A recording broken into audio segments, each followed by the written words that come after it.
WCLN 1170 Radio and Cable Channel 16 are pleased to present We Should Know, hosted by J.W. Simmons, an upbeat, informative look at people, places, and issues facing our community. This education-based analysis of issues will remain positive and informative as we consider closely what we should know.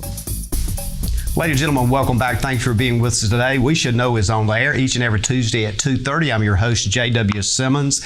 And each week we talk about a different subject with a different, quote, expert in the field on that subject to help you, hopefully, and me better understand what's going on and bring you that piece of information and education that we try to do each week. I want to thank you for being with us today. And our guest today is the Secretary of the North Carolina Department of Transportation, Eric Boyette. Secretary, thank you for being with us. Thank you, JW. Thank you for having me. Absolutely. I want to kind of give folks a little bit of brief about you. I've had a great few moments here having a conversation with you before we went on air, but to kind of give them the fundamentals, 20 years you've been involved as a public servant, literally working for the Department of Transportation and other agencies, 20 years as State Department of Transportation. You also served as Chief Information Officer, Inspector General and Commissioner of the Division of Motor Vehicles. For most folks understand that, we'll say DMV. Yes, sir. And that's an organization a lot of people would not necessarily sign up for, but literally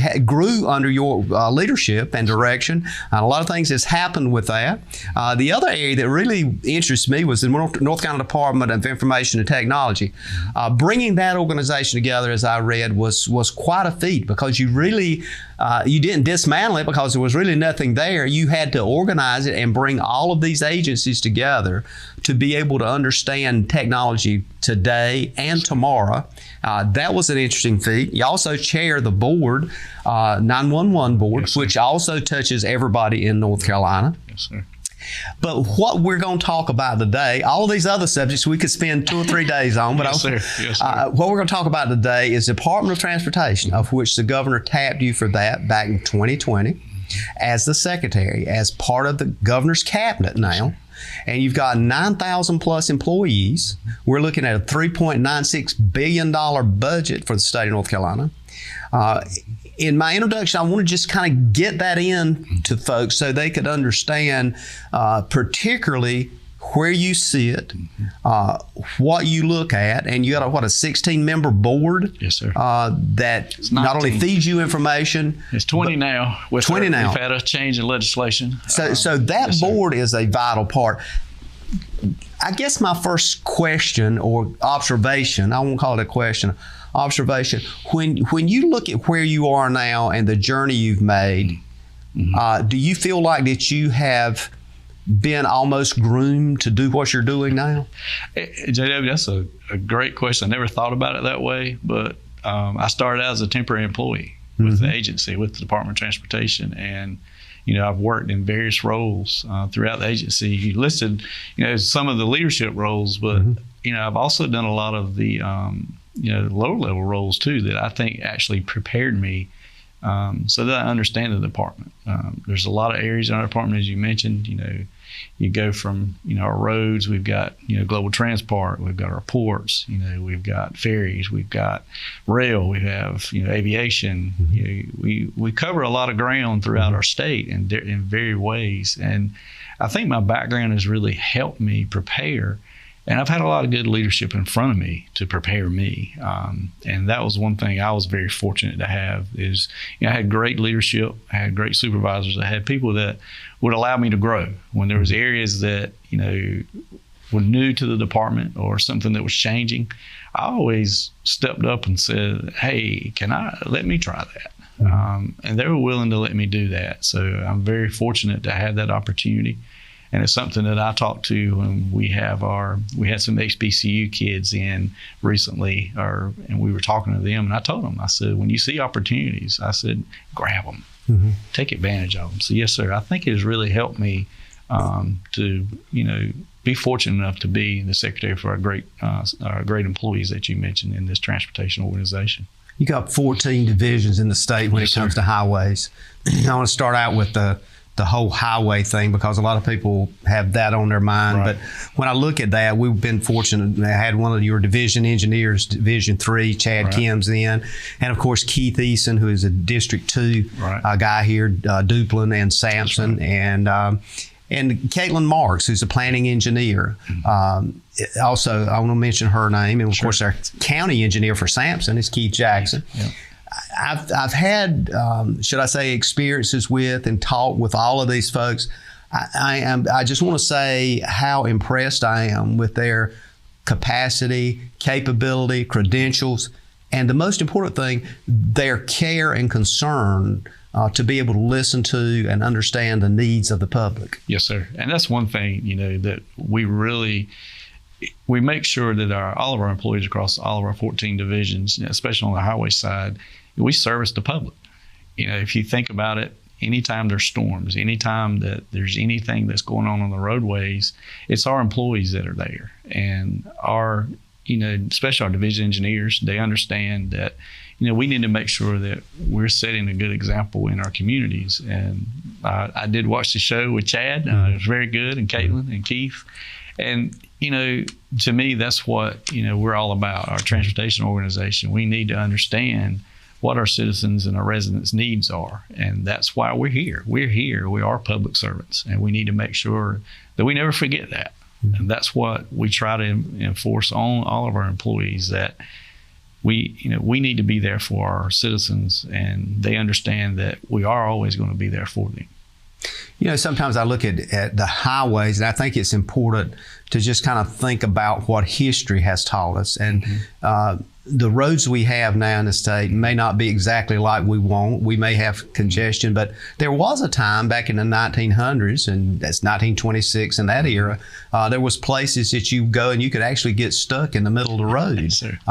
And then I remember in my lifetime, something that is really a kind of a rarity now is unpaved roads. There was a lot of unpaved roads, and there's a drag blade came by the state and cleaned those roads and got them where you could actually traverse the road. We've come a long way, have we not? We have come a tremendous way from those motor graders of those days, and to date, if you look at some of the construction projects that we have underway, look at the technology that's involved. They would go out with a plumb bob and a level and do different ways. And now we've got all the electronic devices that we're using, and some of them are actually in the motor graders using GPS devices to read plans. So there's a lot of technology that's out, and you're absolutely right. We have congestion, and we're working on what does that future look like for North Carolina. But if you look back, we've come a long ways, and the time frame is really small if you look at it. But we've got a lot to do. We have a lot of work to do, and our teams, as you mentioned earlier, we've got great teams, and they're continuing to look for the opportunities for us. And when we look at revenue, how do we make sure we have the revenue streams we need to ensure that we can provide for our citizens and residents of North Carolina? 80,000 miles of roads in this state, Mr. Secretary. That's a lot of roads and a lot of miles. That's what we have, give or take, probably add to that now. Plus you're looking at new construction that's going on.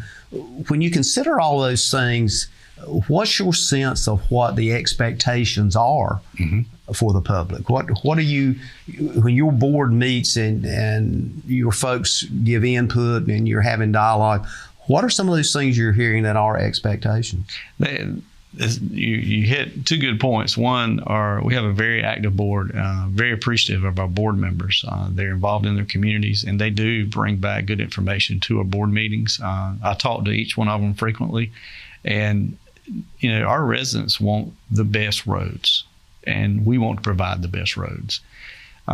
We want to make sure that we're having the revenue streams that we need. With the gas tax, we've seen how vulnerable the gas tax is with COVID. We saw, I think, as you mentioned back in 2020 when, the governor asked me to move over from DIT over to DOT, it was 2 weeks after I was on the job, COVID hit. And you were so dependent on gas revenue tax that we dropped. We lost a lot of our revenue, and we went through some tough times. But it also showed us how dependent we are on our gas tax and what are those revenue streams. What do we need additional to that and to replace the gas tax? So that it was bad, but it also put a lot of light on the focus of the dependency on our motor fuels tax. So I think most of our residents, I can guarantee you the ones I've talked to, want an A level, service level A of all of our roads, and that's what we want to provide. But we got to have a funding source that can do that for us. And we continue to talk to our partners around what can we do? What other revenue streams do we need to look at? And how do we get there? It's almost like there's a methodology to make a lot of these things happen, but you've got to determine what that is. And to some degree, do we as members of the general population have to decide what we're willing to give up? Is it a lot different, obviously, I guess, than just, deciding what you're going to order at a restaurant, but somebody has to pay the bill. So when we talk about education, and this month we're going to be talking to some educators. As you know, there's a lot of discussion going on in education. So as we look at education, that's a huge chunk of the state budget, tremendous chunk of the state budget. So what do you say to the population that maybe looks at you and your board and others and says, well, I wish they'd have done this, or I wish they'd have done that? Right. Where does the decision start for you? So for us, it's locals. We want the locals to make decisions. So we have MPOs and RPOs in all of our areas across the state. And we request that all of those input, we ask the locals, please get involved with your MPOs and your RPOs and make sure that your voice is being heard, because we want to make sure that the locals make the decisions. It's not, as I used to love when I worked in the field and someone from Raleigh would come out and they say, well, I'm here from Raleigh to help you. And that's what we want to make sure, that our job is to execute. We want to make sure that when the locals provide the priorities of what they want in their areas, that we have the funding and we can't execute on those needs for them. So we really want to make sure that it's a local request and a local need. And we ask the locals, get involved with your MPOs and RPOs and have good conversations. We're going to take a quick break and we're going to come back. And when we come back, I want to pick it up from there on trying to get some response to what some of the demands are that I know you're hearing and the funding realities for that. Ladies and gentlemen, we'll be back in a moment. Stay tuned. Experiencing slow internet? If you have a fast internet package, the problem is most likely your wireless router. With more devices using Wi-Fi, your wireless router may not be able to deliver the speed and coverage you need. We now have the leading solution to enhance your internet experience. Using small devices in a mesh network, these Wi-Fi appliances cover just about any size home so that all your devices can operate to their fullest potential. Whole home Wi-Fi from Star Communications. Get the most out of your internet connection. Ladies and gentlemen, welcome back. Thank you for being with us today. We Should Know is on there. We're simulcast on WCLN Radio. Of course, we're coming to you on Star Communications TV. And we're talking with the Secretary of the North Carolina Department of Transportation, J. Eric Boyette. Eric, thank you so much for coming down. We in the first segment, we talked a lot about kind of an overview of North Carolina transportation and roads. We picked out a segment of that, the highways, and one of the things we were talking about is the funding for that particular operation. But when we talk about funding, there's a lot of moving parts with that, because we look at federal funding, which I know you guys depend on that. We do.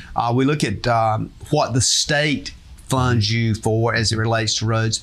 But as my friend Senator Brent Jackson would always remind me, there's many parts of a state budget, and education takes a huge chunk of that. Is there a battle going on, and does the general public understand that ultimately they're the people that kind of make that decision? And that sounds strange, but I guess at some point in time they do, because they elect the officials that actually makes the laws, it actually determines the budget. Yes, sir. And it's very accurate. And, the way the highway fund and the trust fund, highway trust fund is our capital side that you mentioned, where our federal funding goes through. And, we have a mix of highway use tax from sale of vehicles. We have our motor fuels tax, as I mentioned in our first segment, around when you pay at the pump, that is part of it. And then, just those three combined and how we look at them and how they're funded most of that fund goes into the motor fuels tax and our highway use tax. It goes into our maintenance side on our highway fund. So, that portion of it is where we receive our funding. And, we've not been funded out of the general fund up to this date. We do receive, so I think in the past there's been some money to help with some storms in the past.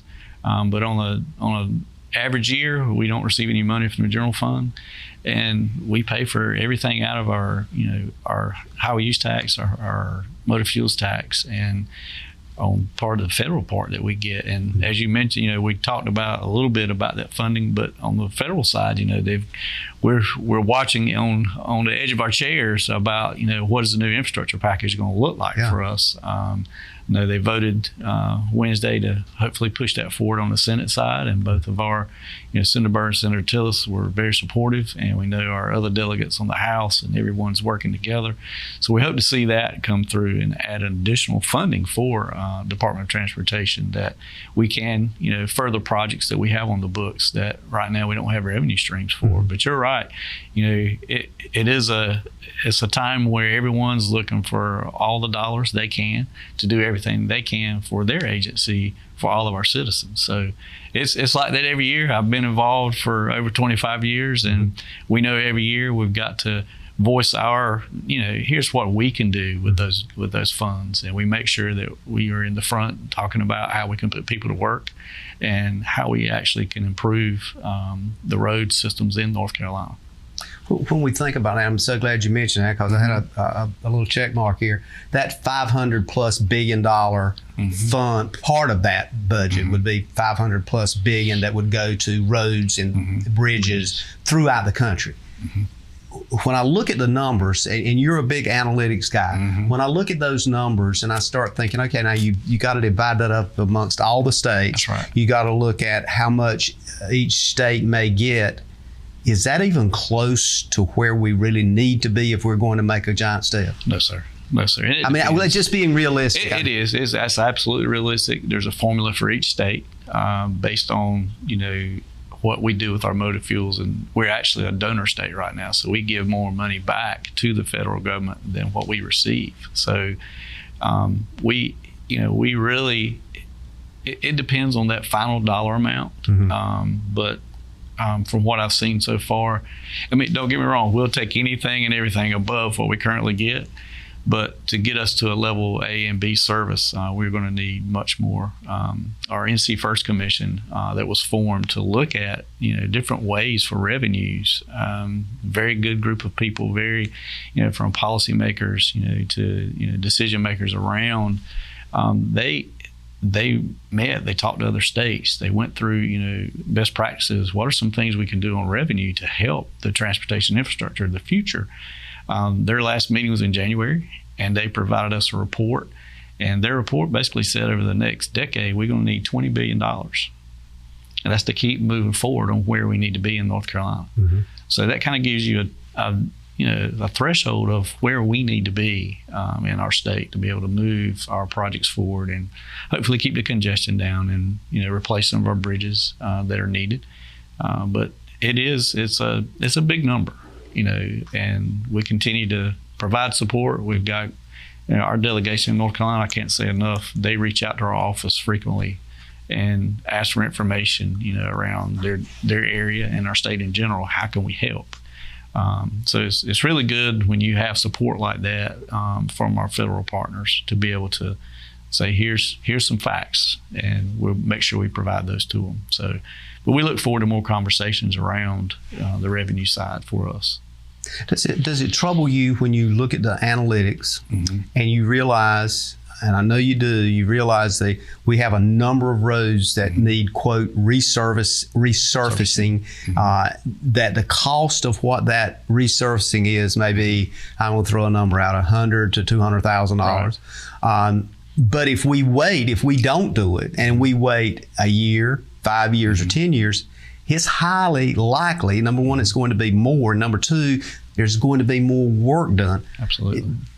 Is there a sense of urgency on your part? Do you feel like that sometimes do you get anxious sometimes and go, if we don't do this now, it's going to cost you later? Well, I think there is in certain areas. I think when you look at our resurfacing projects and the things we do there, I think we're doing a really good job. During this past year with COVID and drop in revenues, we did have to scale back. We really cut back to critical projects only, safety related. One of the hardest things was we stopped our mowing cycles and we stopped our litter pickup, which was just for us as a state was hard to do. But for us, it's really looking at the future. If you look at our STIP, which is our statewide transportation improvement program, which is our capital program, we do a 10-year program. So our 24 to 33 program, when we do estimates on that, just like everyone is seeing the values of homes go up, they're seeing, if you go to a lumber yard or anywhere, you see the cost of materials going up. We're seeing the same thing here within our industry. All the costs are escalating. Our partners are having issues with labor. So all of that is creating some issues. So we actually pulled our teams together and said, bring us, let's redo our estimates for that next year of construction projects. And let's talk about what we need to do. So do we need to really focus on how do we, what's some options? So the good thing is we got ahead of it. So we know that it is escalated. And we talked to our partners about, all right, how do we, what can we do? So we brought them in. And the thing that is good is things like, value engineering. So we can take a project, they can look at a project plan, how we had originally designed to do that project, deliver that project. Well, maybe they have a different alternative method that we can deliver that project that'll save us money, which if you do that over all of our projects, we can reduce that cost, which means we have the revenue to move forward. So we're in the middle of that right now. We're working with our teams on, what does our 2024, 2033 STIP look like? It's the prioritization 6 is the version now. Do we delay that? Do we wait until we see what, the current escalations we're seeing in costs, do they come down? We know the needs are there, but we have to stay within our revenue means. And that's the part to me that gets frustrating, because we know there's needs out there, but we also are not going to outpace our revenue. So we want to make sure that we can pay for everything that we have in the queue today, because we have a lot of projects in this, working. I think we've got a few here.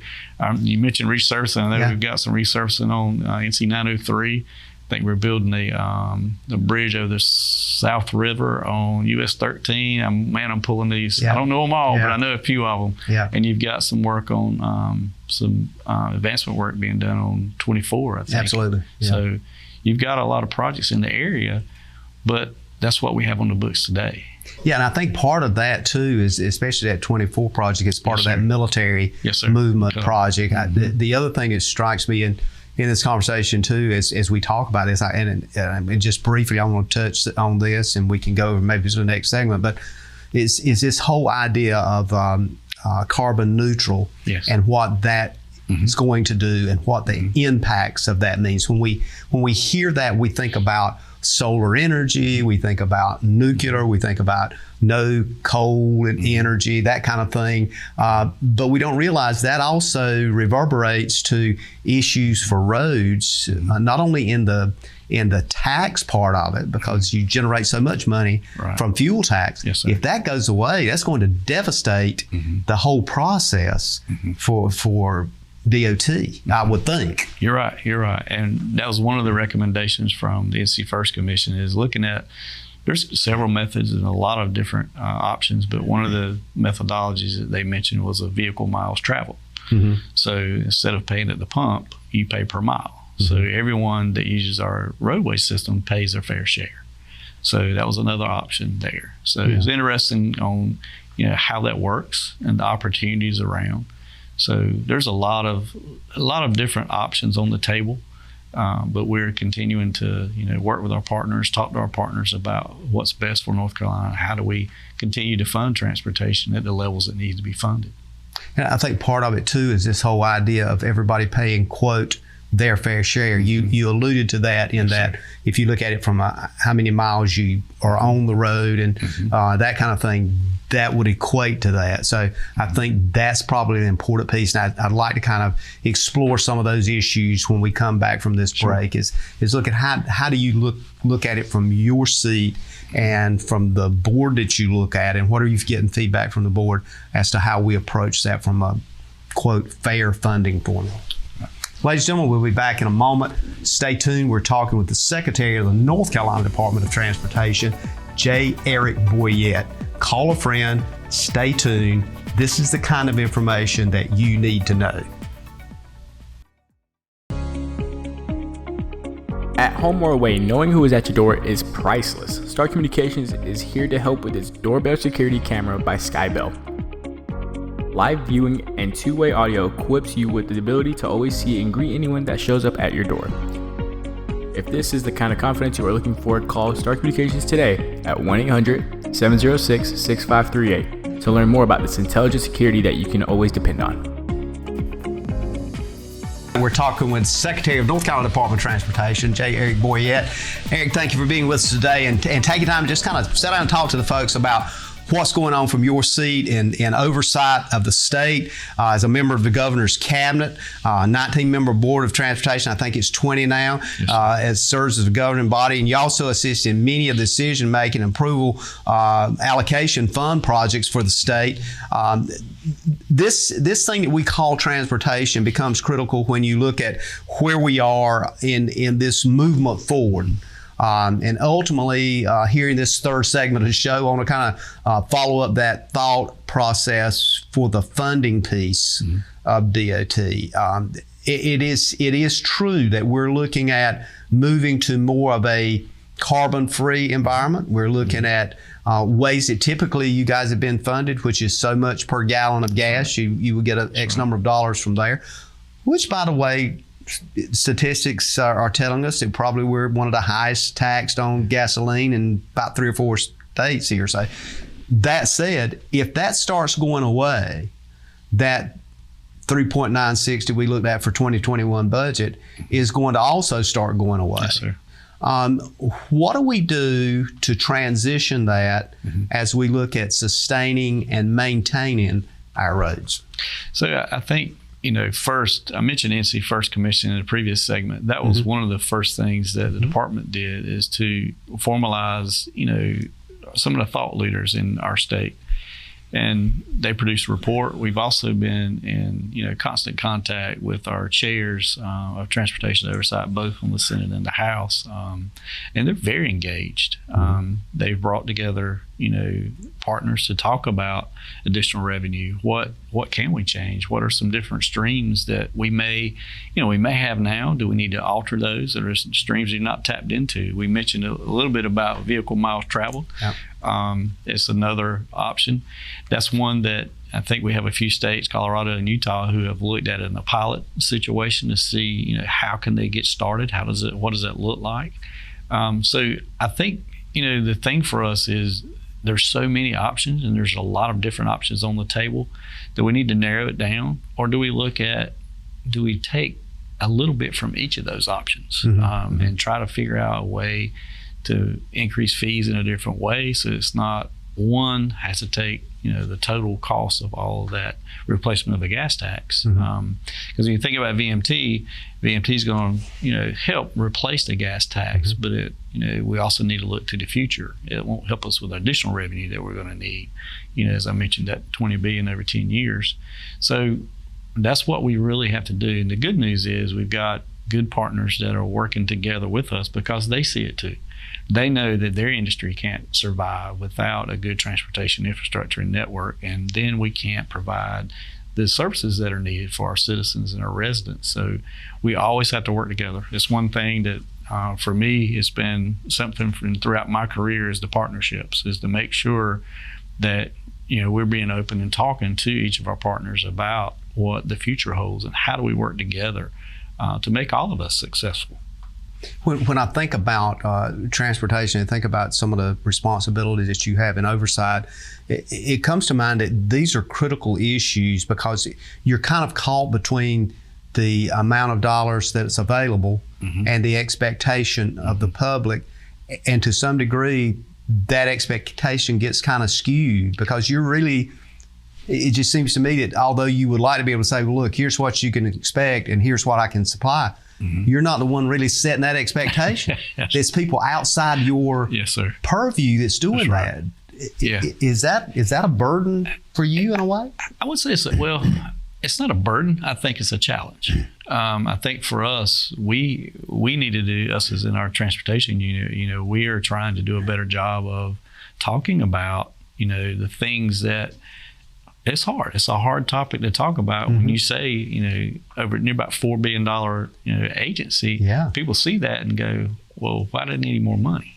Exactly. But if you look at, we talk about costs and you talk about the needs that are there and how we deliver those needs, there's a lot that we can't deliver, and we have to explain that to people. And I think now would allowing me to come on your show and things like this, helping us get that word out to people that, we want to provide the best level of service we can for our citizens and residents of North Carolina, but we are limited in the amount of revenue that we have. And we want to make sure, because not only are we doing, delivering those, construction projects and, DMV and everything else that we have, we also respond to storms.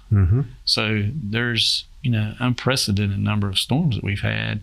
And just, think back to November 11th, that was just a typical rainstorm that caused, millions of dollars across our state for our infrastructure. We had bridges that were washed out that we have to replace, that is not in our construction projects, none of those, into our capital programs. So to do that, we had to find that money out of our maintenance programs, and as we add roads, we have to maintain them.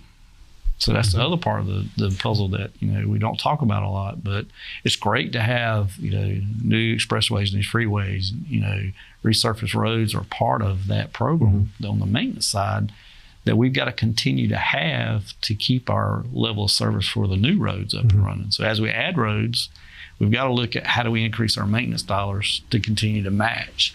As you mentioned, we're the second largest, road system state, and behind Texas, we go back and forth with Texas. Yeah.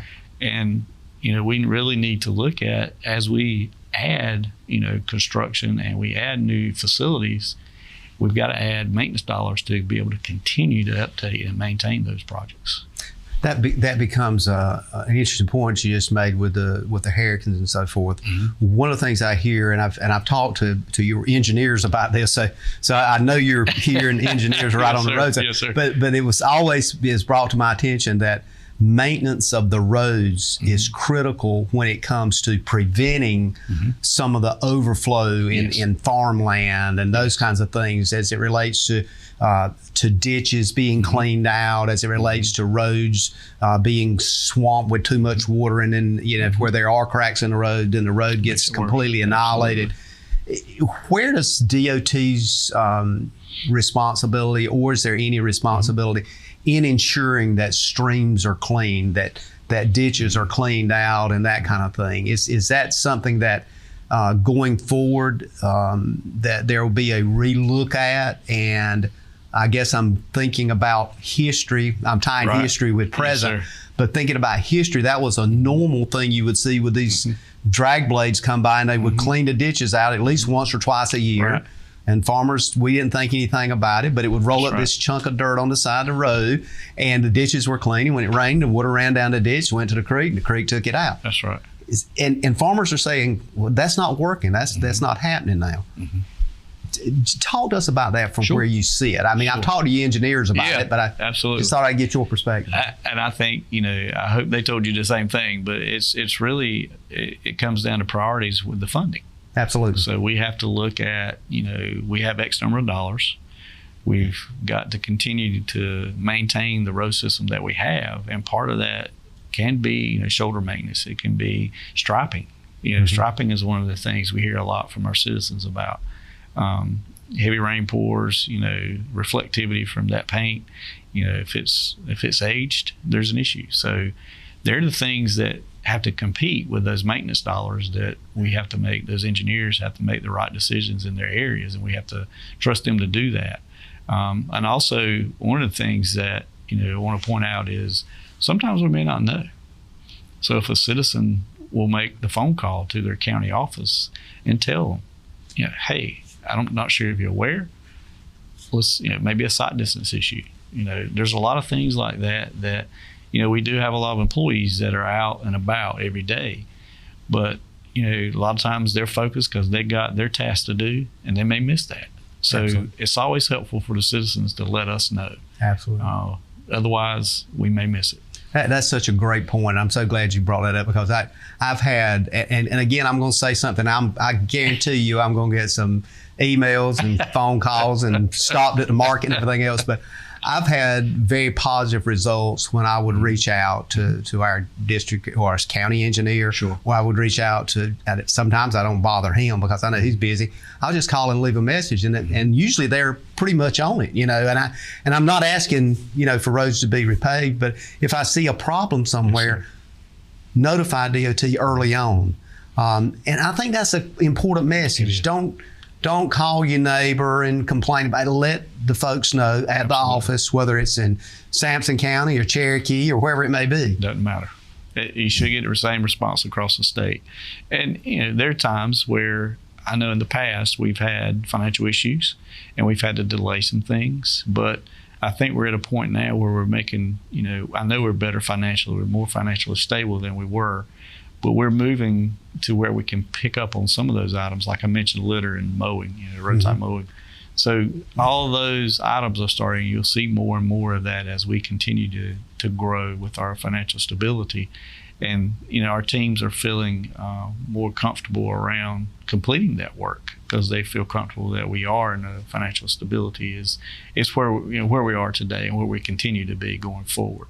So, but yeah, you're right. We are a big agency. We're not perfect by no means, but if we don't have the citizen input, then I can tell you we'll never be perfect, and we can never get accomplished the goals we need to get accomplished.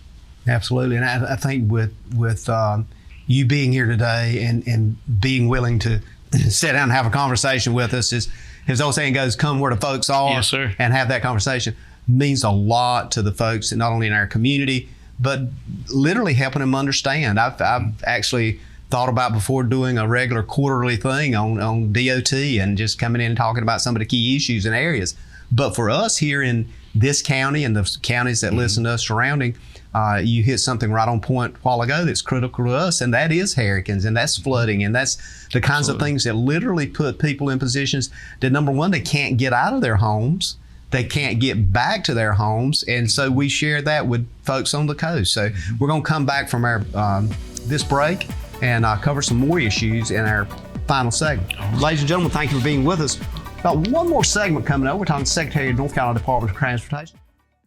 To get the most out of your electronic devices, you need a strong internet connection and a protected home Wi-Fi network. You need high-speed internet from Star. Star has the fastest, most affordable high-speed internet service available for all your devices. We have no long-term contracts or high-pressure sales. Our service speaks for itself, and switching is hassle-free. We take care of everything with free installation from a local company. High-speed internet from Star. Internet at the speed of life. Ladies and gentlemen, welcome back. I want to thank you for being with us today. We're coming up on our last segment. I want to remind you, if you want to reach us, you can send us an email at weshouldknowedu@gmail.com.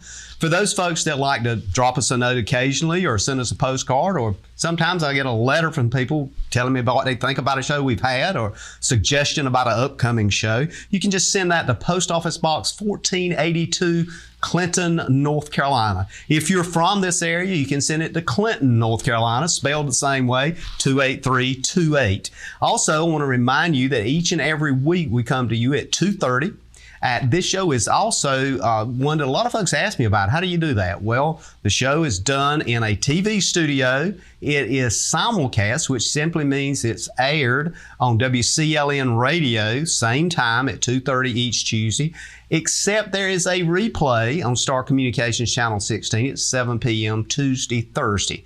After that Thursday, it's uploaded to your social media platforms, Facebook, all the others, YouTube, and those kinds of things. So there's ample opportunity for you to retrieve the information, look at what our guests said, review, think about it, And again, please send us your thoughts. Please continue to let us know what you think. You're a vital part and critical part of the people we talk to, and also the information we try to retrieve on your behalf. So today we're talking about roads. We're talking about transportation.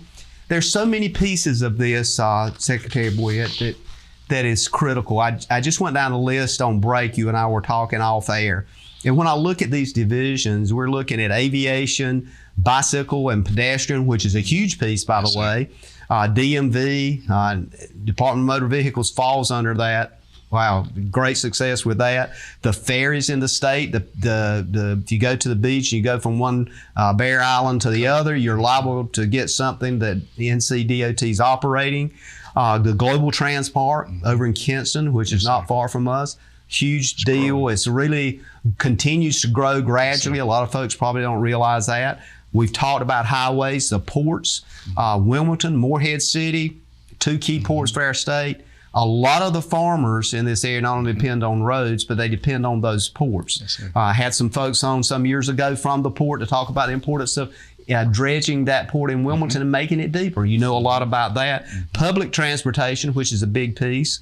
Rails, the trains that go through our state, hauling various things, and the Turnpike Authority. There's no way you and I, unless you're going to stay over in Clinton a few weeks, that we can cover all this stuff. No, sir. I want to try to segue after saying all those kinds of things, this last segment, and I'm going to pose it this way, and you can incorporate any of these in it you would like. Give us your thinking and what sometimes you think about if you even have a quiet moment, about what the future may look like with transportation in North Carolina 20, 30 years from now, because I know the transportation improvement plans offer these kinds of,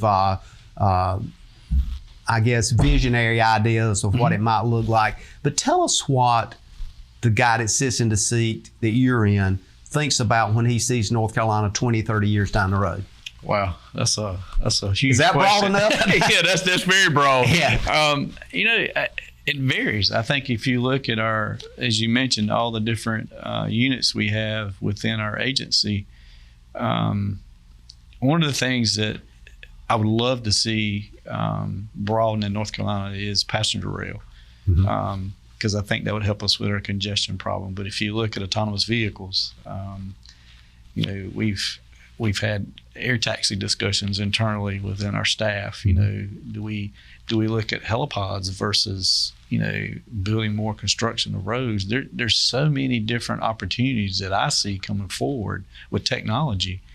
Ride share, we're already seeing that. We're seeing where you have different age groups they're buying a vehicle together and they're sharing a vehicle. So because they don't need a vehicle as much as they used to with Uber or the thing Lyft, the things that we have now. So I think in the future you'll see more of a mix of all those technologies. So I think you'll have, because we know people want options. They want to be able to have options on how do I get from point A to point B. So I think you'll see more variety in how we do our commuting and how we do our transportation to and from. And I think you'll see more electric type activities around like ferries. You'll see, how does that look for us in the future with, electrical ferries? What does that look like? Can we do that with the number of vessels that we have, that replacement? How do we go through that process? I know we're looking at it now, and also in the ports. I think the ports, you mentioned them, that's something that, their growth. They also have an inland port in Charlotte that's not very well known. So the connection between that, we have CCX coming online in Rocky Mount. So there's a lot of interconnectivity too for goods to be moved within our state. And I think all of that is, something that every day I sit down and try to map out, what does our future look like? And I'm gonna tell you, it's tough. It's really tough to think 20 years from now, do we need to start planning, more on the electrical grid side? Yeah. Do we need to start planning more for, the air taxis? Do you have, you've got the, the commuter rail. There's a lot of connectivity, but I really think our citizens and residents, they want options. They want to be able to choose which is better for them for whatever trip they're making. So we've got to be able to be, I think, flexible and find ways to provide most of those for our citizens. We're looking at a lot of public-private partnerships. That may play more in the future than what we've seen today. But there's a lot of opportunity. It's just an exciting time right now to be in transportation. And we continue to talk and we continue to have conversations with our partners and ask them the same questions. What do you see in the next 10, 15, 20 years? So that we're trying to stay ahead instead of, looking back and going, oh man, we should have, moved that way. So we're really trying to make sure we stay even with most of the technologies and understand which one's moving forward first. But autonomous vehicles, they're here. We want to figure out ways to make sure we're connected. We got a broadband project we're working on, laying some fiber from 95 from Virginia border to South Carolina border on US 70, and I think a piece around 74 out of Charlotte. So things like that, we're already trying to get ahead of and plan for, and help our citizens as well. We know during COVID, broadband was a big issue, and we want to make sure that we're doing our part and what we can to contribute to that. But it's just all over. I think it's hard for me to give you one specific answer because there's so many opportunities right now that there's not really an independent leader. So we're keeping an eye on it, and we're doing the things that we can to prepare and have those discussions and bringing those thought leaders to our table and just having a good conversation around what do we see the future of transportation.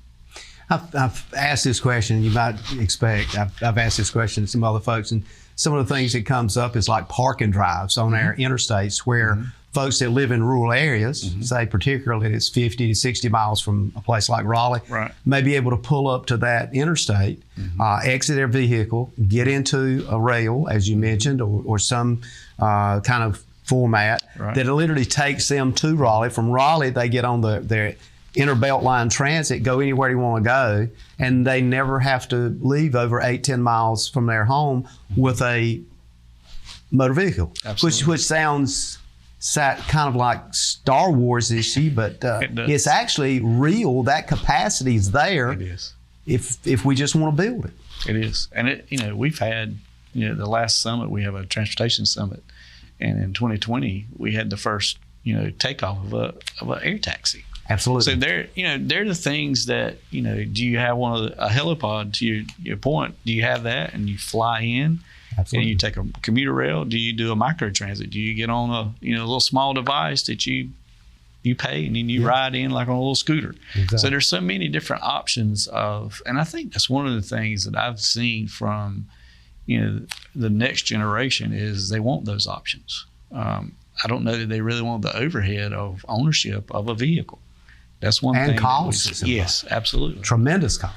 So we're trying to look at that too and be prepared. But you're still going to have some traditional that will have vehicles and drive in the future. So, but I think we have to be prepared for all of those, and I think that's what we're trying to do. That way, we're not left behind on anything. So we're staying in touch with each of those technologies, just trying to prepare. I think is the biggest thing for us, and we try to prepare for everything and hope that we are, and we continue to research.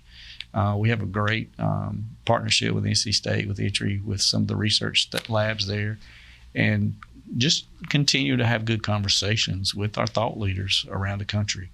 And it's just a good opportunity. I share with our peers, in other states. We talk about, what do we need to be doing?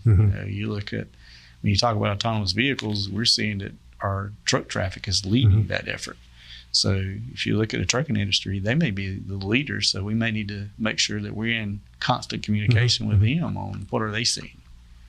And you've had some experience with that at one of our state parks. You got an autonomous vehicle that runs. We did, yes, sir. We did. Yeah. Sure did. I want to give you about 30 seconds here to wrap up. We've come to the last of the show. Give you 30 seconds. Yes, sir. Closure, anything we've missed. I don't think we missed anything, but I think one of the things I do want to say, JW, is that I value our employees, and I want to just say thank you to our employees for all that they do each and every day. I get the responsibility of making sure it all fits together and we lead as a team. But without those employees, we would not be who we are today. And I just want to tell them thank you. Thank you very much. I particularly thank you for the employee thing, because I know they're listening and they're going to appreciate those comments. Yes, sir. And again, look forward to having you back anytime. Absolutely. Yes, sir. We got to go to closure now, so stay tuned and stay in touch. Ladies and gentlemen, we've been talking to the Secretary of North Carolina Department of Transportation, J. Eric Boyette. We look forward to seeing you again next week at this time on this channel with another show that you're going to want to know. God bless. Thank you for tuning in to this week's episode of We Should Know with host J.W. Simmons. If you have a question, comment, or suggestion regarding this or any episode, please send your emails to weshouldknowedu@gmail.com. And remember to tune in every Tuesday at 2:30 for another informative episode of We Should Know.